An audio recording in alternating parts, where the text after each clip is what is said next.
Hey les amis, c'est Xav the Master et bienvenue dans une nouvelle vidéo de Rise of Kingdom. Donc pour démarrer la vidéo, je vais vous demander de regarder dans la description de la vidéo, il y a le Discord de Rise of Kingdom FR. Je vous invite grandement à venir nous rejoindre parce que plus la communauté sera grande et plus vous pourrez être informé des nouveautés. Donc des youtubeurs et aussi des annoncements, des mises à jour du jeu. Donc je vous souhaite de venir. Donc cette vidéo, comme vous allez pouvoir le voir sur le titre, ça va être comment utiliser ces commandants. Donc on va faire plusieurs parties. Donc on va démarrer par l'infanterie et la cavalerie. Savoir quel est le commandant utilisé pour l'infanterie, comment les utiliser et dans quelles circonstances, pareil pour la cavalerie. Donc, pour l'infanterie, moi j'utilise... Donc pour les joueurs qui veulent utiliser que des légendaires, donc à savoir que les légendaires c'est très dur à les monter en compétences. Donc pour les légendaires, je vous invite à utiliser le meilleur duo pour moi. Donc c'est Richard Ier et Charles Martel. Richard Ier, moi je lui ai mis ses talents, donc quasiment tout en infanterie, et là j'attaque à le mettre en défense. Moi je trouve que c'est un très bon combo et ça tape vraiment fort. Après, ceux qui sont pas de mon avis, eh ben écoutez, montrez-moi vos arbres de talent et puis on pourra certainement en parler. Je vous invite à marquer ça dans les commentaires. Pour ses compétences, ce qui est des compétences de Richard Ier, alors franchement elles sont vraiment folles. Moi je vous invite à pas monter le niveau d'étoile tant que vous n'avez pas la première compétence à 5 et tant que vous n'avez pas la deuxième à 5, etc. Les deux premières compétences de Richard sont vraiment très importantes. À savoir que, alors sa première compétence c'est esprit croisé. C'est une condition de rage à 1000. Ça soigne certaines des unités légèrement blessées, facteur de soins 1400. Au sein des troupes de Richard, ajoute un malus sur un maximum de 5 cibles dans une zone en forme d'éventail durant les 30 prochaines secondes. Effet du malus, réduction de 15% des dégâts infligés et de 2% de la vitesse de marche. Donc c'est vraiment très important d'avoir cette compétence-là à 5. Comme vous pouvez le voir, facteur de soins 1400, réduction des dégâts 30% et réduction de la vitesse de marche 15%. Sa deuxième compétence, la chevalerie, augmente la réduction des dégâts de troupes de 15% et les dégâts de contre-attaque de 10%. Je pense que tout est dit.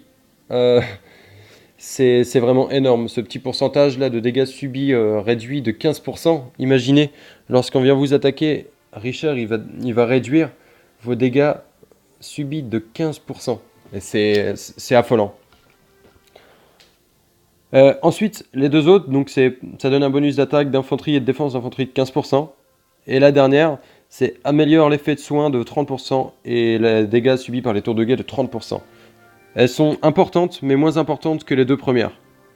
Son expertise réduit de 5% tous les dégâts reçus et augmente de 2% les dégâts infligés par les unités d'infanterie aux unités de cavalerie. De plus, toutes les 10 secondes réduit de 50% la vitesse de marche de la cible pendant 5 secondes. Donc moi je pense que c'est vraiment un commandant très puissant. Et c'est le meilleur à utiliser pour l'infanterie. Ensuite on a Charles Martel, avec sa première compétence. Bouclier de Francie, multiplicateur de dégâts direct à 1200, bonus de dégâts à 30%. Donc c'est vraiment pas mal. Donc Charles active un bouclier qui peut absorber des dégâts massifs, multiplicateur de dégâts 1200 durant les 4 prochaines secondes. Augmente également les dégâts de ses propres troupes de 30% durant cette période. Ensuite, augmente la défense d'une unité d'infanterie de 15% et leur santé de 15%. Donc ce qui va très bien avec Richard parce que il augmente la santé et du coup Richard il soigne. Donc 15% avec un facteur de soins de 1400. Je vous laisse imaginer un petit peu le pourcentage que ça fait et puis surtout le petit bonus, c'est vraiment bien. Donc pour les garnisons, bon, si on l'utilise en PVP sur le terrain, la garnison, on n'en a pas vraiment besoin. Après c'est un très bon commandant de garnison. Compétence passive, augmente les dégâts de contre-attaque de 30%. Donc c'est lorsqu'on vous attaque, si on vous attaque, il va augmenter ses dégâts en contre-attaque de toutes ses troupes, donc de 30%. C'est vraiment pas mal. Et ensuite, quand vous aurez mis toutes les compétences à 5 avec l'expertise, ça augmente la défense des unités d'infanterie de 20%, leur santé de 20% et leur vitesse de marche de 20%. C'est énorme. Donc voilà pour les commandants légendaires. Si vous avez des questions, n'hésitez pas à me le faire savoir. Ensuite, pour les commandants épiques, moi j'utiliserai Sun Tzu en premier. Sun Tzu il est vraiment bien. Donc comme vous pouvez voir, Inflige des dégâts directs, multiplicateur de dégâts 450 sur 3 cibles maximum sur une zone en forme d'éventail en leur infligeant des dégâts supplémentaires, multiplicateur de dégâts 150 au prochain tour. Sunzi gagne 50 de rage supplémentaires pour chaque cible atteinte. Donc c'est vraiment énorme. Ça c'est pour la garnison, c'est pareil, on va sauter parce qu'on n'en a pas besoin en PVP. Maître stratégiste, pardon. Augmente la réduction des dégâts de troupes de 5% et la santé des unités d'infanterie de 5%. C'est à 2, hein. Donc à 5, imaginez, à 10%. Une réduction de dégâts de 10% et la santé des infanteries de 10%. C'est assez fou quand même, c'est vraiment bien comme compétence. Et là, augmente les dégâts des compétences actives de 20%. Alors, je vais vous expliquer pourquoi je le mettrai en premier Sunzi tout à l'heure. Donc l'arbre de talent, ça reste pareil, infanterie, compétences. Moi, je l'ai mis en garnison pour l'instant. Je le changerai certainement plus tard en le mettant avec les compétences et l'infanterie. Je vous montrerai l'arbre de talent. Deuxième commandant. Donc, attendez. Bonus de dégâts de compétences 20%, on retient. Ok, avec l'expertise. Inflige des dégâts directs, multiplicateur de dégâts 800 sur 5 cibles maximum sur une zone en forme d'éventail et leur inflige des dégâts supplémentaires, multiplicateur de 200 au tour suivant. Sunzi gagne 50 de rage supplémentaire pour chaque cible atteinte. C'est énorme. Donc là, on va retenir le bonus de dégâts de compétences de 20% parce qu'on va l'utiliser avec Eugene Mondeok. Alors moi j'ai réussi à mettre l'expertise sur Eugene Mondeok, c'est vraiment un très bon commandant, donc regardez. Multiplicateur de dégâts directs 750. Attendez, on a vu tout à l'heure 20% de rage de dégâts de compétences en plus. Ouais, vous avez bien entendu. Et réduction de la défense de 30%, c'est vraiment dingue. Donc là, c'est une compétence de garnison. La bataille de Salsu augmente l'attaque des unités d'infanterie de 15% et leur défense de 15%. C'est vraiment beaucoup. Donc additionné à ceux de Sunzi, ça fait un commandant vraiment très fort, presque légendaire en fait. Rendre les coups. Lorsqu'il est attaqué, Eugene Mondeok a 10% de chance d'augmenter les dégâts de ses propres troupes de 100% durant le prochain tour. On reparle des dégâts de compétences de Sunzi avec 20%, 20% de 120%, on calcule et ça fait vraiment des dégâts de compétences énormes. Et là, avec l'expertise, augmente l'attaque d'unités d'infanterie de 15% et leur défense de 15%. Donc voilà, donc c'est les deux duos que moi je vous conseille. Après, moi j'utilise aussi Richard avec Eugene Mondeok, vous pouvez combiner les deux, c'est vraiment important, c'est vraiment intéressant aussi. Donc voici pour mon choix pour l'infanterie. C'est très très bon. Ensuite, on va passer à la cavalerie. Évidemment, Minamoto. Bon, Minamoto pour la cavalerie avec Cao Cao. C'est le meilleur duo de cavalerie que je puisse connaître et que je ne peux pas trop utiliser parce que je n'ai pas mes commandants, ils sont pas encore assez forts pour l'instant. Donc en commandant légendaire, Minamoto. Bien sûr, on a vu Minamoto avec un multiplicateur de dégâts directs à 1400 et un multiplicateur de dégâts supplémentaires à 600. Donc inflige des dégâts directs une fois, multiplicateur de dégâts 800 sur la cible et 50% de chance de lui infliger des dégâts supplémentaires, multiplicateur de dégâts 600 par seconde durant les 2 prochaines secondes. Sa compétence de cavalerie, donc elle lui donne un bonus de vitesse de marche de la cavalerie de 10% et une bonus d'attaque de 20%. Ensuite, il a une compétence pour les barbares qui augmente les bonus de dégâts sur les barbares de 50%. Ensuite, compétence passive, l'attaque normale des troupes a 10% de chance d'augmenter de 30% les dégâts subis par des cibles durant des 3 secondes, peut être activée seulement une fois toutes les 5 secondes. Et son expertise inflige des dégâts directs une fois, multiplicateur de dégâts de 1400 sur la cible et 75% de chance de lui infliger des dégâts supplémentaires, multiplicateur de dégâts 600 par seconde durant les 2 prochaines secondes. Donc Cao Cao. Cao Cao, donc sa première compétence, donc multiplicateur de dégâts directs à 1400, réduction de l'attaque à 40% et réduction de la vitesse de marche de 10%. Et ensuite, il a une deuxième compétence sur les barbares. Donc, bon, ensuite, si vous commencez et que vous vouliez monter Cao Cao, je vous conseille de mettre sa première compétence à 5.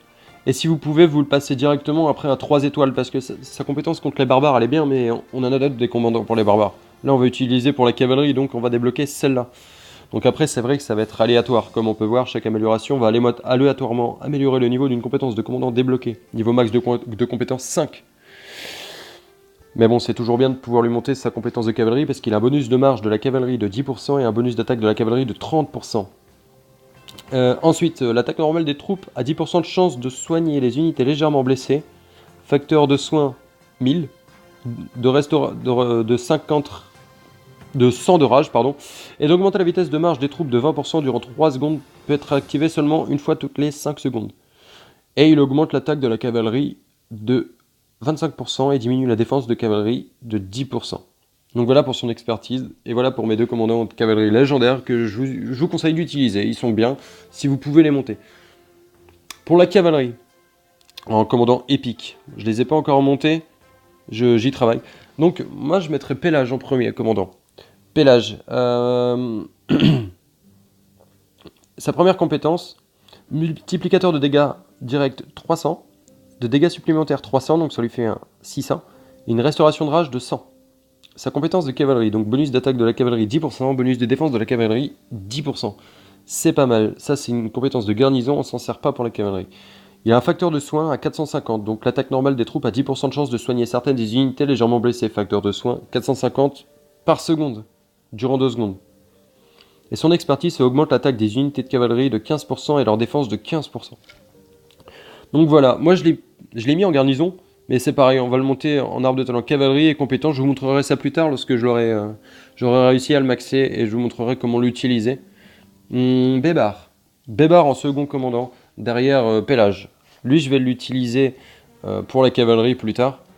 Alors, son multiplicateur de dégâts directs, il est de 750 avec une réduction de marge de 30%. Donc, inflige des dégâts massifs, multiplicateur de dégâts de 750 aux ennemis dans une zone en forme d'éventail tournée vers l'avant, jusqu'à 3 cibles et réduit la vitesse de marche de la cible actuellement de 30% pendant les 2 secondes qui suivent. Alors, c'est vraiment une très très bonne compétence. Ensuite, il a un bonus d'attaque de la cavalerie de 20%. Il a une réduction de... En fait, quand il attaque les villes, les attaques normales ont 100% de chance de réduire l'attaque de garnison de 7% et sa défense de 7%. Il fait pas que de la cavalerie, il peut aussi attaquer les villes. On en parlera dans une prochaine partie, dans une autre vidéo, pour comment on va attaquer les villes et comment le faire. Lorsque vous quittez la bataille sans être en déroute, soigne en partie les blessés légers, facteur de soins 200 et augmente la vitesse de marche de 50% pendant les 10 secondes qui suivent. C'est très très très important. Avec son expertise, il inflige des dégâts massifs, multiplicateur de dégâts 1000 aux ennemis dans une zone en forme d'éventail, tournée vers l'avant jusqu'à 5 cibles, et réduit la vitesse de marche de la cible actuelle de 50% pendant les 2 secondes qui suivent. Donc c'est énorme, franchement c'est l'un des meilleurs commandants épiques cavalerie avec Pélage pour moi. Ensuite on en a d'autres, comme Bélisaire par exemple, qui fait la cavalerie, mais je vous en parlerai plus tard parce que je l'utilise pour autre chose. Donc voilà. Donc... Je vous ai présenté pour l'infanterie et la cavalerie. Plus tard, on verra l'archérie et aussi comment piller les villes, donc comme je vous ai expliqué, avec des bons commandants. Sur ces mots, je vais vous laisser. N'hésitez pas à me faire parvenir vos questions en commentaire ou alors vous pouvez m'envoyer un message personnel. Donc voilà, je vous souhaite à tous une bonne soirée et un bon visionnage. Au revoir.